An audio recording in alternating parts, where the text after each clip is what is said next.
అందరికీ నమస్కారం అండి. జీవితంలో ఏర్పడే సమస్యలను తొలగించుకోవటానికి, లక్ష్మీదేవి యొక్క అనుగ్రహాన్ని పొందటానికి అనేక రకాల పరిహారాలను చేస్తూ ఉంటాము. అలా చేసే పరిహారాల్లో అలా చేసే పరిహారాలలో యాలకులతో చేసే పరిహారాలు కూడా చాలా మంచి ఫలితాలనిస్తాయి. యాలకులతో ఏ పరిహారాలు చేసినట్లయితే జీవితంలో ఏర్పడే సమస్యలు తొలగిపోతాయో ఇప్పుడు మనం ఈ వీడియోలో తెలుసుకుందాము. ముందుగా ఒక చిన్న రిక్వెస్ట్ అండి. మీరు గనక మా ఛానల్ మొదటిసారి చూస్తున్నట్లయితే వెంటనే సబ్స్క్రైబ్ చేసుకోండి. పక్కనే ఉన్న బెల్ ఐకాన్ని యాక్టివేషన్ చేసుకుంటే మేము పెట్టే వీడియోలన్నీ కూడా మీకు ముందుగానే నోటిఫికేషన్గా వస్తాయి. ఇక లేట్ చేయకుండా యాలకులతో ఏ పరిహారాలు చేసినట్లయితే ఎలాంటి ఫలితాలు కలుగుతాయో ఇప్పుడు మనం తెలుసుకుందాము. జ్యోతిష్క శాస్త్రంలో యాలకులకు చాలా ప్రాధాన్యత ఉంది. యాలకులతో చేసే ఒక చిన్న పరిహారము జీవితంలో ఏర్పడే పెద్ద సమస్యలను తొలగిస్తుంది.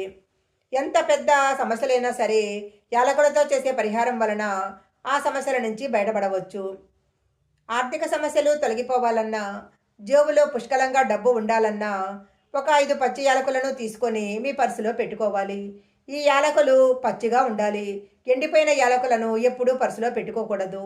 యాలకులకు డబ్బును ఆకర్షించే శక్తి ఉంటుంది. పర్సులో గనక యాలకులు పెట్టుకున్నట్లయితే మీ పర్సులో తప్పకుండా ఎప్పుడూ పుష్కలంగా డబ్బు ఉంటుంది. డబ్బు సమస్యలన్నీ కూడా తొలగిపోతాయి. ఆర్థిక ఇబ్బందులు తొలగిపోవటానికి శుక్రవారం రోజు లక్ష్మీదేవి పూజ చేయడానికి ముందు లక్ష్మీదేవి ఫోటో ముందు ఒక ఎర్ర గులాబీ పువ్వును 7 యాలకులు ఉంచి పూజించాలి. ఇలా చేస్తే అష్టైశ్వర్యాలు సిద్ధిస్తాయి. ఆర్థిక ఇబ్బందులు తొలగిపోవటానికి డబ్బు పెట్టుకునే బీరువాలో 5 యాలకులు ఉంచాలి. వారానికి ఒకసారి ఈ యాలకులు మారుస్తూ ఉండాలి. ఇలా చేస్తే లక్ష్మీదేవి యొక్క అనుగ్రహం తప్పకుండా కలుగుతుంది. ఒక పసుపు దారం తీసుకొని దానికి 27 యాలకులు గుచ్చి దండలాగా చేసి ఇంట్లో ఉన్న వెంకటేశ్వర స్వామి విగ్రహానికి కానీ ఫోటోకి కానీ వెయ్యాలి. ఇలా గనక చేసినట్లయితే స్వామివారి యొక్క అనుగ్రహంతో ఇంట్లో డబ్బుకు ఎలాంటి లోటు ఉండదు.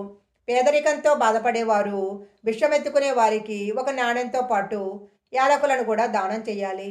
ఇలా క్రమం తప్పకుండా కొద్ది రోజులు చేసినట్లయితే పేదరికం నుంచి బయటపడవచ్చు. శుక్రవారం సాయంత్రము పూజా గదిలో కొద్ది యాలకులను కాల్చి ఆ పొగతో లక్ష్మీదేవికి హారతిచ్చి మీకేదైనా కోరిక ఉన్నట్లయితే ఆ కోరికను అమ్మవారికి తెలియజేసుకోండి. ఇలా చేస్తే కొద్ది రోజులకే మీరు అనుకున్న కోరిక తప్పకుండా నెరవేరుతుంది. ఒక గాజు గిన్నెలో కొన్ని యాలకులు వేసి ఇంటి ఈశాన్య దిశలో కానీ పూజా గదిలో కానీ ఉంచినట్లయితే ఇంట్లో ఉన్న దుష్టశక్తుల ప్రభావము తగ్గిపోతుంది. పిల్లలు బాగా చదువుకోవాలి అంటే అమ్మవారికి యాలకులతో చేసిన పదార్థము నైవేద్యంగా సమర్పించాలి. ఇలా చేస్తే పిల్లలకు మంచి విద్యాబుద్ధులు లభిస్తాయి. ఉద్యోగంలో ప్రమోషన్ రావాలి అని అనుకునేవారు నిద్రపోయే ముందు ఒక 5 పచ్చ యాలకులు తీసుకొని ఒక వస్త్రంలో కట్టి ఆ మూటను తల కింద పెట్టుకుని నిద్రపోవాలి. మర్నాడు ఉదయము ఈ మూటను ఎవరే తొక్కని చోట కానీ నీళ్లలో కానీ కలిపేయాలి. ఇలా కనుక చేస్తే త్వరలోనే ఉద్యోగంలో ప్రమోషన్ వస్తుంది. ఈ వీడియోలో చెప్పిన విధంగా యాలకులతో ఈ పరిహారాలు చేసుకున్నట్లయితే మీకు లక్ష్మీదేవి యొక్క కటాక్షం తప్పకుండా కలుగుతుంది. ఈ వీడియో కనుక మీకు నచ్చినట్లయితే లైక్ చేయండి, షేర్ చేయండి. ఇలాంటి మరిన్ని వీడియోల కోసం మా ఛానల్ సబ్స్క్రైబ్ చేసుకోండి. పక్కనే ఉన్న బెల్ ఐకాన్ని యాక్టివేషన్ చేసుకుంటే మేము పెట్టే వీడియోలన్నీ కూడా మీకు ముందుగానే నోటిఫికేషన్గా వస్తాయి. మరొక మంచి వీడియోతో మళ్ళీ కలుసుకుందాం.